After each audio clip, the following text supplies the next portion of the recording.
완전 무결하여 고귀한 경지에 이르는 가르침. 스승께서 말씀하셨다. 최고의 진리를 구하는 자는 일체 중생들을 깨달음의 세계로 인도하겠다 결심하고 무수한 중생들을 깨닫게 한다. 그러나 깨닫게 했다 하더라도 사실은 깨달음에 이른 중생은 없다는 걸 안다.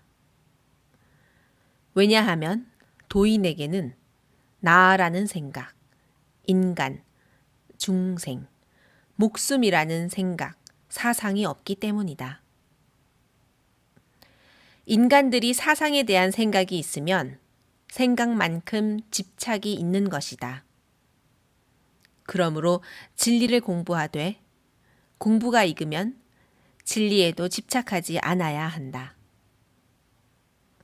몸의 형상으로 스승을 볼 수 없는 것은 형상 자체가 허망하기 때문이고 일체의 형상을 형상이 아니라고 본다면 곧 스승의 마음을 보는 것이다.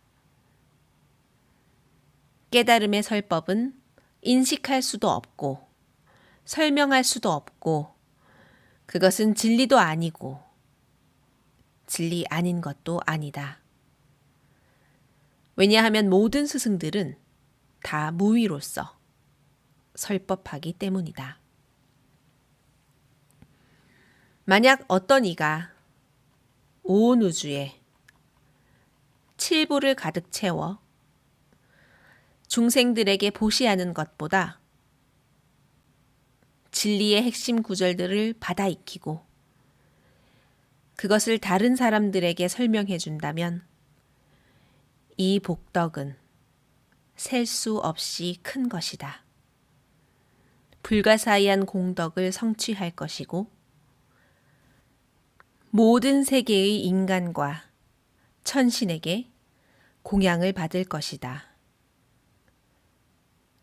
깨달음은 고행으로 성취할 수 없고 오직 반야의 큰 지혜로만 이룰 수 있다. 형상에 집착 없이 깨끗한 마음을 내야 한다. 감각의 대상과 생각의 대상에 집착하지 않고 마음을 내야 한다.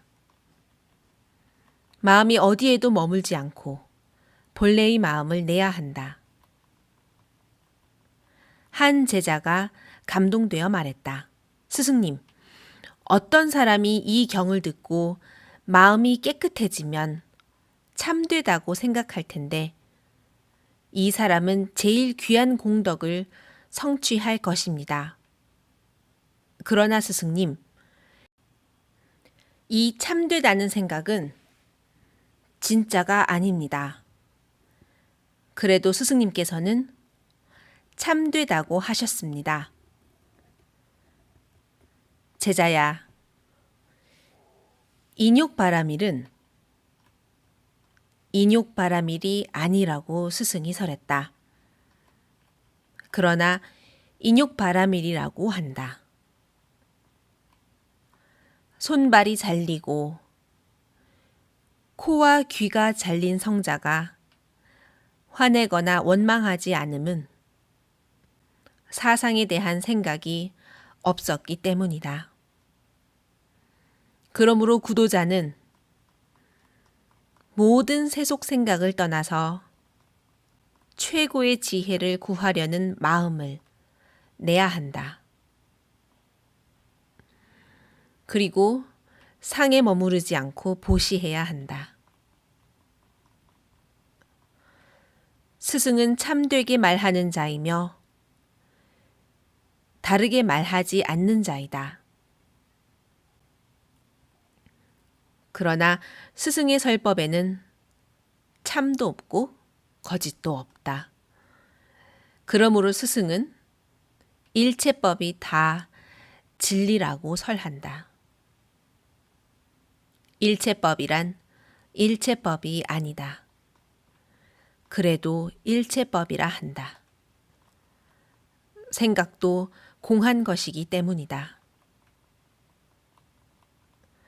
어떤 사람이 스승이 최고의 깨달음을 성취했다고 말한다면 그는 거짓을 말하는 것이고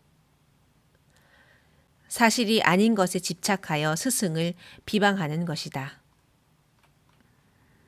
최고의 깨달음을 성취했다고 할 그 어떤 법도 없기 때문이다.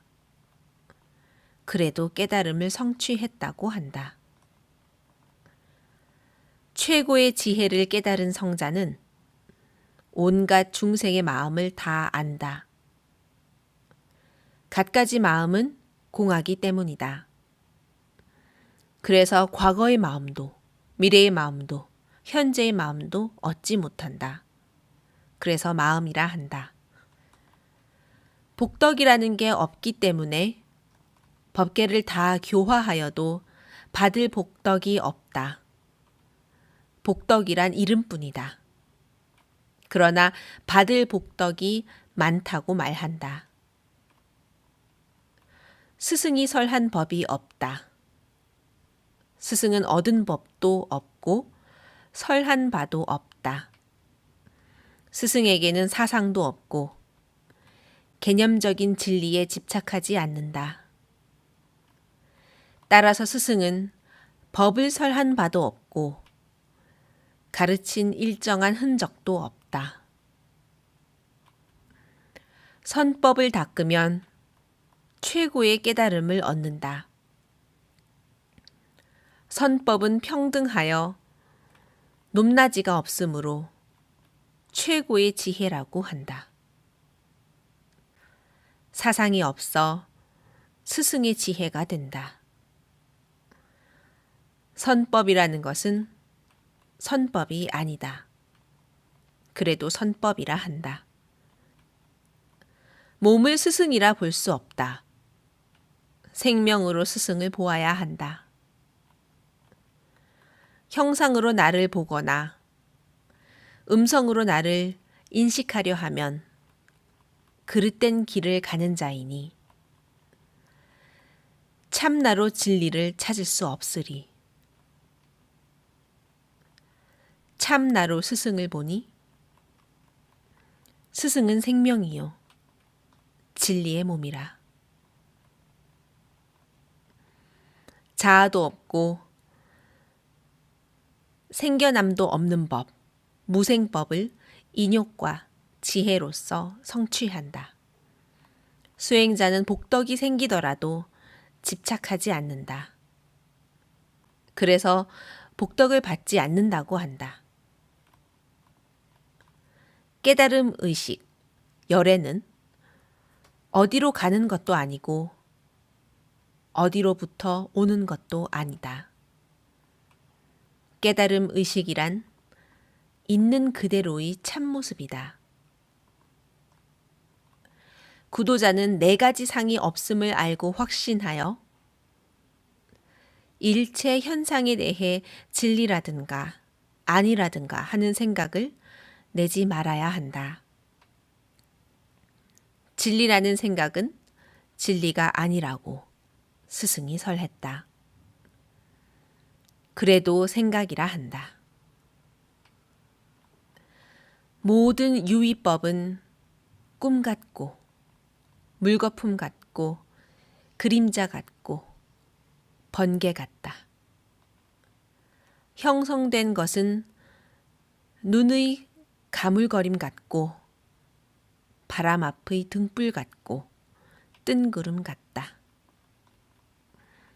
유관, 천안, 해안, 법안, 불안이라는 통찰의 깊이에 대해서도 각각 분별을 두지 않는다. 이 가르침대로 하되 가르친다는 생각 없이 해야 한다. 불안조차도 불안이 아니다. 그래도 불안이라고 한다. 이런 가르침을 설하는 사람은 누구나 스승과 같다.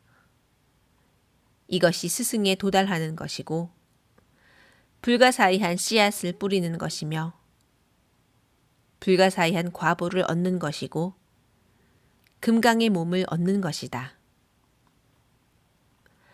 스승께서 금강의 법문을 다 설하시자 많은 제자들과 모든 세상의 천신, 인간, 아수라가 스승의 말씀을 듣고 기뻐하면서 그 말씀을 신뢰하고 받들어 행하였다. 이렇게 고귀한 지혜와 자비로 복덕 부족한 금강반야 바라밀은 완결되었다.